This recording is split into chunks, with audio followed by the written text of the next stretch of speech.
Time TV Maharashtra. आगामी लोकसभा निवडणूक प्रचाराच्या रणधुमाळींचा खास कार्यक्रम मिशन लोकसभा पहा फक्त टाइम टीव्ही महाराष्ट्रवर. आज मिशन लोकसभामध्ये आपल्यासोबत आहेत राष्ट्रवादी पक्षाचे बावळ मतदारसंघाचे संभाव्य उमेदवार आमदार लक्ष्मणराव जगताप. आपण त्यांच्याकडून जाणून घेऊया त्यांच्या पक्षाची रणनीती आणि निवडणुकीच्या उमेदवारी संदर्भात काही प्रश्न. सर, नुकताच आता आपण पाहिलं तर आगामी लोकसभा निवडणुकीचा प्रचाराला राजकीय वर्तुळात एकदम वेगाने सुरुवात झाली आणि तुमचे जे पक्षश्रेष्ठ राष्ट्रवादी काँग्रेसचे शरद पवार साहेब त्यांचा तुमच्यावर असलेला विश्वास वेळोवेळी सिद्ध झालाय. तर याही वेळी 16 लोकसभा मतदानाच्या वेळी ते तुमच्यावर विश्वास टाकतील असं तुम्हाला वाटतं का? पक्षश्रेष्ठी ऐनवेळेस काही निर्णय घेऊ शकतात. माझ्यापेक्षा योग्य उमेदवार आला तर त्यालाही उमेदवारी मिळू शकते किंवा माझ्यापेक्षा अजून विश्वासार्थ उमेदवारी पक्षात आहे, त्यामुळे निश्चित आता त्याच्यावर बोलता येणार नाही. आणि गेल्या 2 आठवड्यापूर्वी इथं उपमुख्यमंत्री अजित पवारांचा कार्यकर्त्यांचा मेळावा झाला पिंपरी चिंचवडमध्ये. तर एकंदरीतच त्या मेळाव्याला कार्यकर्त्यांचा कसा प्रतिसाद होता? तसं तर पिंपरी चिंचवडमध्ये नेहमीच उत्स्फूर्त प्रतिसाद असतो.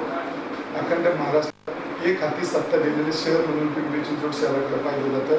जसा पिंपरी चिंचवडकरांनी राष्ट्रवादी काँग्रेसवर विश्वास व्यक्त केला, त्या विश्वासाला पात्र राहण्याचाही राष्ट्रवादीने सातत्याने प्रयत्न केला. आता विकासाबाबत जर तुम्ही पिंपरी चिंचवडमध्ये पाहाल तर आंतरराष्ट्रीय दर्जाच्या जागतिक दर्जावरच्या सुधारणा आपल्याला या परिसरात दिसतील.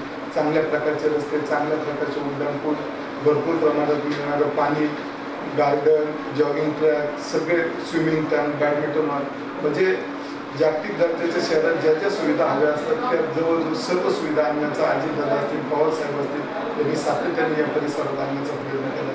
चिंचवड मतदारसंघाबद्दलच विचारायचं म्हटलं तर मला वाटतं महाराष्ट्रातले जे 2-5 मतदारसंघ असतील त्यातला चिंचवड हा एक मतदारसंघ असा बदल की तिथं विक्रमी प्रमाणात महाराष्ट्र शासन असेल, पिंपरी चिंचवड महानगरपालिका असेल, भारत सरकार असेल यांचा निधी आला. गेले 5 वर्षात जवळजवळ 2000 कोटीचा विकास निधी चिंचवड मतदारसंघात आलेली. चिंचवड मतदारसंघात जवळजवळ 2000 कोटीची कामं झालेली आहेत.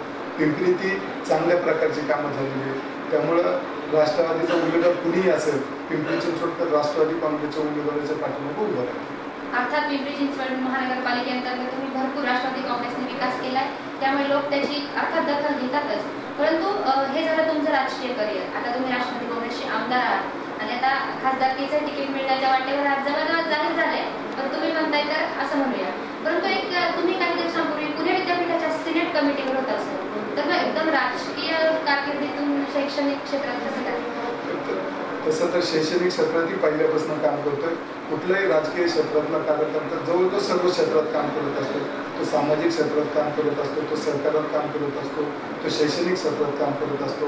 आणि तशी पवार साहेबांची शिकवणच आहे. पवार साहेबांचे जवळजवळ सर्व कार्यकर्ते 20% राजकारण आणि 80% समाजकारण करतात. मग अशा समाजकारणात जे जे कार्य आहेत ते सर्व कार्य करतात. आणि मला वाटतं शिक्षणाविषयी असेल किंवा माझी सिनेटवरची निवड असेल हा त्यातलाच एक भाग होता. म्हणून पुणे परिसर आपण पाहतो तसं तर पुणे परिसराला विद्येचं माहेरघर म्हणून संबोधलं जातं. या माहेरघराला गतवैभव पुन्हा प्राप्त व्हावं यासाठी सिनेटवर असताना माझ्यासारख्या कार्यकर्त्यांनी प्रयत्न केला आणि भविष्यातही तसाच प्रयत्न करत राहील. धन्यवाद सर. पण जर आपण आता तुम्ही पाहिलं की तुम्ही म्हणताय की मी संभाव्य उमेदवार आहे, परंतु तुमची उमेदवारी पक्षाने जवळजवळ जाहीर केली असं म्हणायला हरकत नाही. परंतु विरोधकांचं म्हणजे बोलायला हरकत नाही, शिवसेनेने उमेदवार अजूनही जाहीर केलेला नाही. मग असं होतंय का की तुमच्या तोडीस तोड उमेदवार त्यांना मिळत नाही?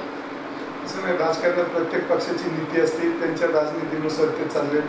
असं कुणालाही कमजोर समजून चालणार नाही. कारण राजकारणातलं बल, यश, अपयशी शेवटी जनता ठरवत असते. जनतेवर विश्वास ठेवून चालावं लागतं आणि आम्ही विकास आणि जनतेवर विश्वास ठेवून चाललोय.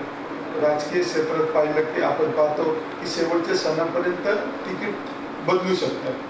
त्याच्यामुळं आत्ताच तिकिटाबद्दल अनुमान बांधणं निश्चित उचित ठरणार नाही. धन्यवाद सर. आताच आपण पाहिलं राष्ट्रवादी काँग्रेसचे आमदार लक्ष्मण जगताप यांनी आपल्याशी त्यांच्या पक्षाच्या प्रचाराची रणनीती ती आपल्याबरोबर शेअर केली. परंतु कोणत्याही पक्षाला ते कमी समजत नाही, कमजोर समजत नाही. ते फक्त आणि फक्त जनतेलाच महत्त्व देत आहे. आपण त्यांच्यासोबत असेही आगामी लोकसभा निवडणुकांच्या प्रचारामध्ये राहणारच आहोत. तोपर्यंत पाहत रहा टाइम टीव्ही महाराष्ट्र.